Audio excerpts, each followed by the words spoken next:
Hey everyone, in this video we are going to look at recreating the Mothership from the arcade game Phoenix. Now those of you who have watched my Golf series may say, well, why bother? We already have seen how to make a Mothership flagship be partially destructible.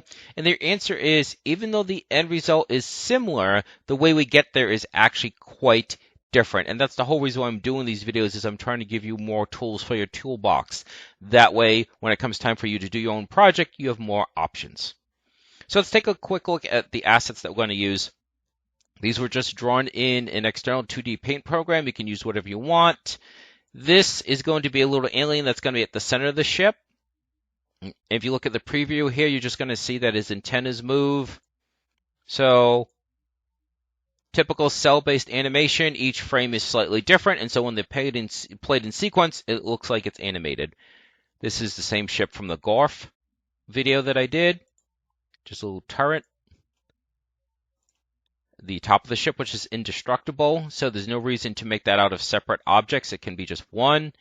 This separates the top from the bottom of the ship. There'll be like a force field traveling between these. And then just a blank block that we'll probably use for the player's shot. And this will be used for the bottom of the ship, which is destructible. I also want to mention, I'm not going to cover it a lot, but if you make an object the wrong size, that asset can be scaled. Say, this is 130. It defaults to 100 pixels per unit.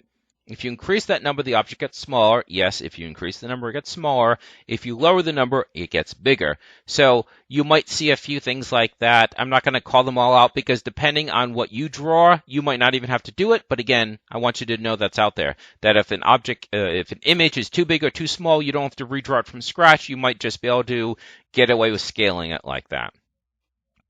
So let's take that and drag that into our scene. And I believe I said that I still thought that the proportions of this were a little bit wrong. So I believe I made the y 0.9 and the x like 1.05. Again, you don't have to memorize that. You might not even have to do that. I just, again, want to call out that you can apply scaling along each individual axis. Okay, so there's guns lining the side of these, so we'll just take these and put them here. And we'll make two types. We'll make one for the left, one for the right, and one for the left. So if we copy this and paste it, what we can do is you can flip the scale. So right now it is a +1 for the x. If I do -1, that flips it horizontally. So if, say, I'd scale this up to 5, and 5 was the right number, then I'd use a -5. So a nice little trick. You don't have to redraw it facing the opposite direction. And then we'll just kind of line these up. This will be kind of boring to watch, but it's just copy and paste. And you can really add even more flourishes as you want. I just wanted to touch upon the major ones that I saw in the videos. I'd actually completely forgotten about Phoenix until someone called it out on my Golf series. And I'm like, okay, I need to do that one now too. And it's for the very reason that I mentioned, because as I was thinking through how to do it, I said, yeah, the Golf method really wouldn't work that great. You could use it, but again, it's an opportunity to teach you guys a few more tricks. More tools for the toolbox.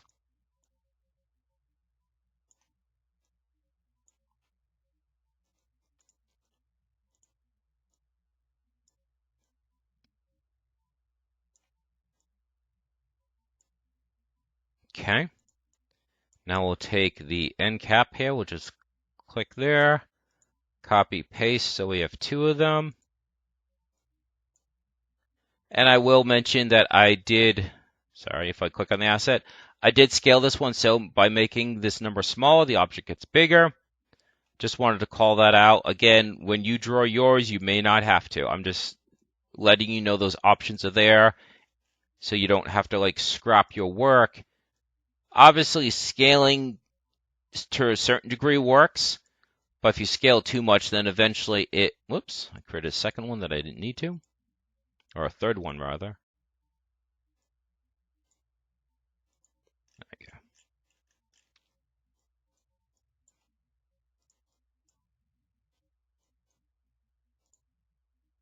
And we'll do that in a separate video because there's a force field. I'm going to do the same trick here, by the way, -1.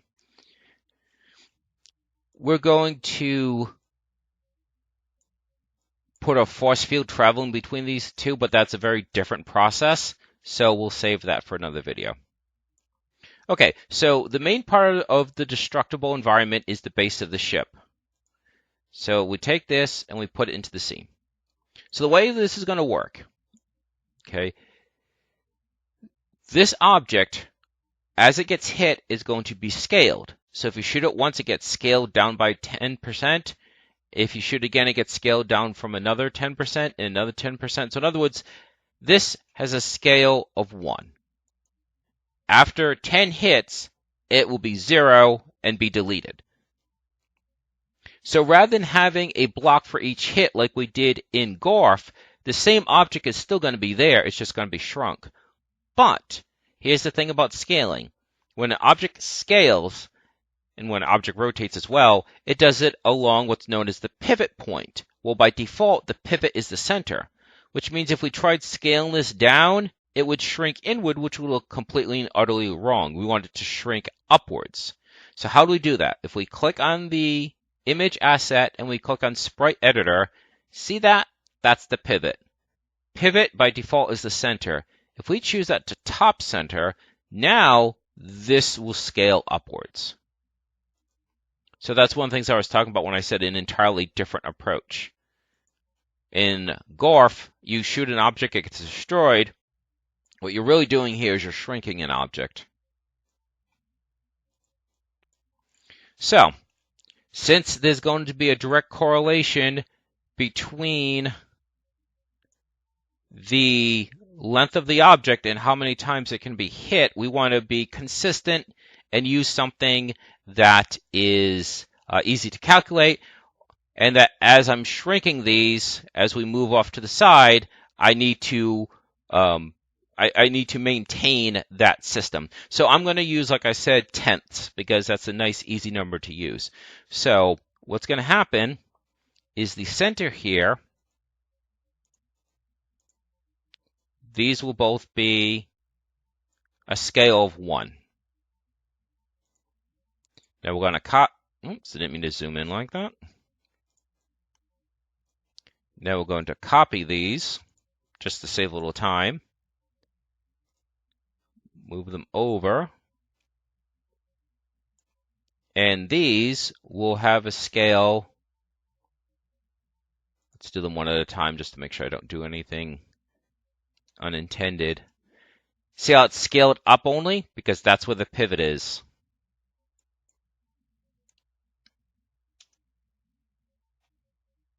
We'll take that. Again, I must be double clicking, sorry. So we'll copy those two, paste, move these two over. And when this is moving around, if we see any gaps, we can always change these. We can always adjust their positioning or size. And that's one of the other differences. In Gorf, this ship traveled left and right. This ship travels down. And let's see. So these two, we said again, should be another 10th difference. So we'll do 0.8 and point. Take these two, copy, paste, move over. Does that need to be moved over slightly? Yeah. I couldn't tell if it was a gap or if it was the grid line.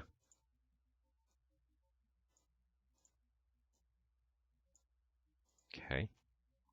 These will make 7.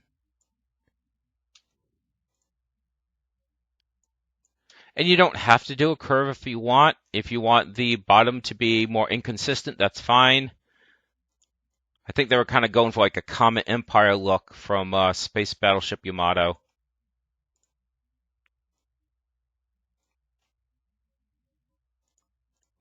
And these two, copy and paste.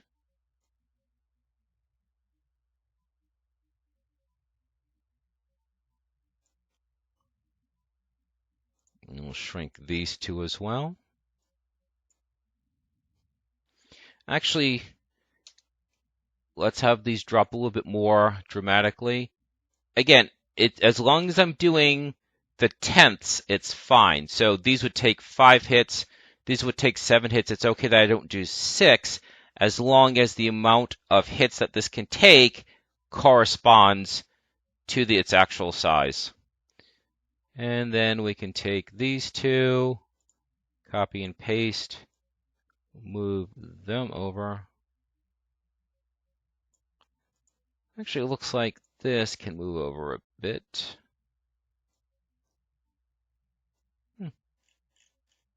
Maybe that ship can be changed in size a bit. I might tweak that offline. I don't want to waste your time. We'll make this 1.3 and make this 1.1.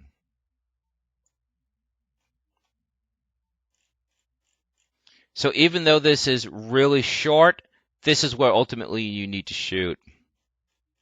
So I'm seeing a little bit of looking like there's a line there.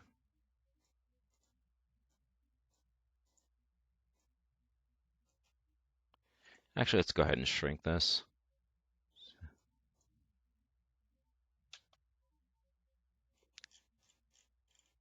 It's fine. Okay, so like I said, I don't want to waste your time. So what I'm going to do is I'm just going to copy these as groups of 2. So like you can select it like this. I've got 2 grabbed. I can just move those over. I don't need to recalculate anything. So I think I'll do that offline because, like I said, don't want to waste your time. Don't want to make a ridiculously long video.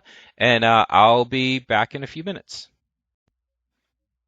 And we're back. Nothing really much to say. I just did a few of the things that we talked about scaling objects along a certain axis, or just nudging groups, like like how all the turrets were together. You could select those, move them as a group, things like that. So rather than get into the destructibility of this, let's keep just building out what the mothership looks like. So we need a little alien inside of it. So we're going to go to Game Object, 2D Object, Sprite. Let's rename this Alien.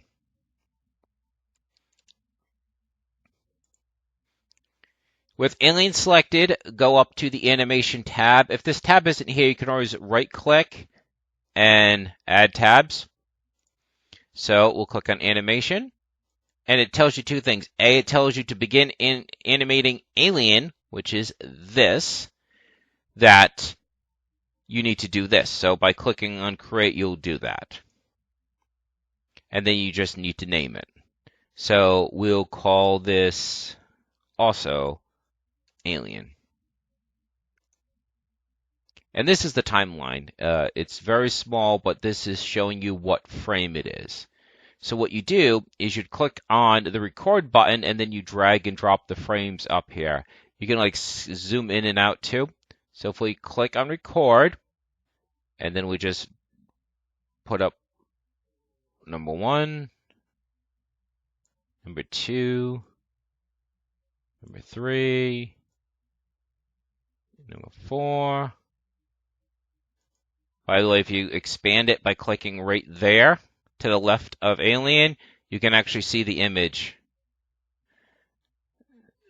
And I think that was 4. Okay. And now you reverse it because you want it to be a cycle. Oops.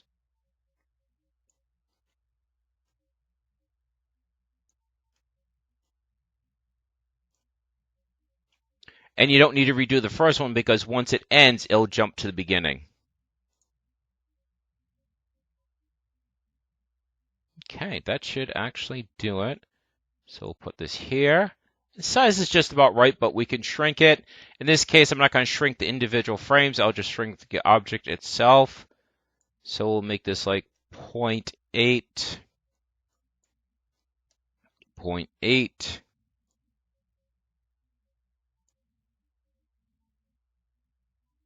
Let's run it to see if they animate right. Okay, kind of fast, but it does animate. So the way we slow that down, go back to animation.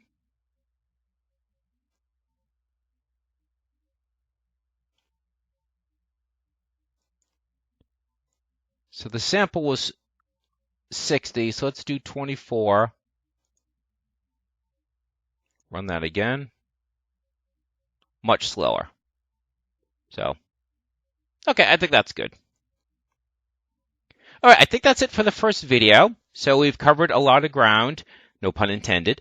And in the next video, we'll actually get into the destructibility of this and the destruction of this. Ultimately, he's going to need a collider. Actually, let's just do that.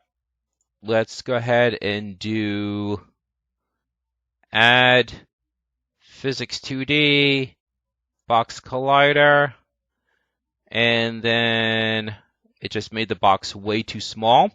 So let's do, not offset, we want size. So you do 1 by 1. And with this selected, we can just manually bring this out. It really doesn't matter how high you go because there's no shots coming down from above. It's only shots from below. Okay, so I think that should do it for this first video. And in the next one, as I said, we'll deal with the destructibility of the ground. And then in the video after that, we'll probably deal with the force field. So that's about it. So I'm only looking at about 3 videos for this series. It's not meant to be a long series. It's just to cover certain basic techniques. So like you just saw how to make an animation, for instance. Okay, so I hope this has been helpful. I hope you have a good day, and we'll see you in the next video.